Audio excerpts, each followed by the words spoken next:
ते थांब थांब असता नाही आधीपासून बघा.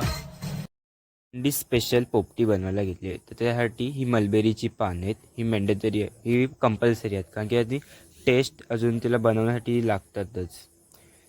त्यानंतर मग चिकन मॅरिनेट करून घेतले पोपटीसाठी.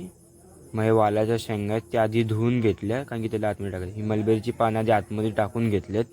त्यानंतर हे वालाच्या शेंगा, वरून मीठ, मग मलबेरीची पानं, मग परत त्याची चिकन, मग ती मलबेरीची पानं टाकून त्यानंतर परत अंडी ठेवून सगळं पूर्ण प्रोसेस करून घ्यायची.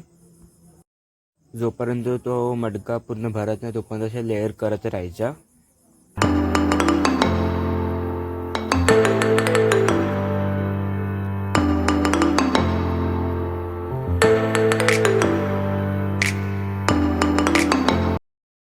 वरून मलबेरीच्या पाण्याने त्याला पूर्ण पॅक करून घ्यायचं. त्याच्यानंतर मग केळ्याच्या पाण्याने त्याला नीट बांधून घ्यायचं.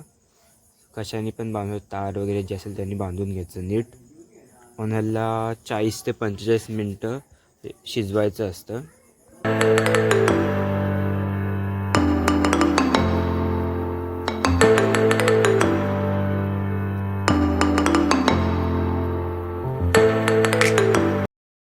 दादा आणि काका आता दोघं हे मटक्याला ठेवतात शिजायला.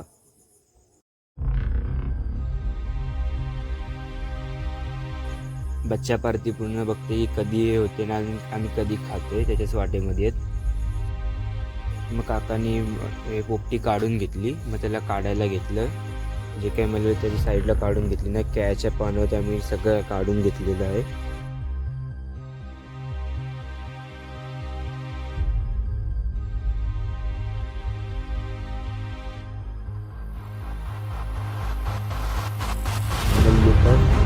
पोपटी शिरो हा घरी होता. आम्ही सगळे फार्मर्स होती पोपटीची पार्टी करतो. हिरोईनी हे सगळे चिल्लर पार्टी आहेत. मग ते काका झोपलेत ना, दादा आणि माझ्या दादा दोघं हे वेटर बनलेले. काका फोनमध्ये आहेत ना, काकी साईडला बसलेले, ही पाप्पाची परी, काका मामा सगळे बसलेला ना मी.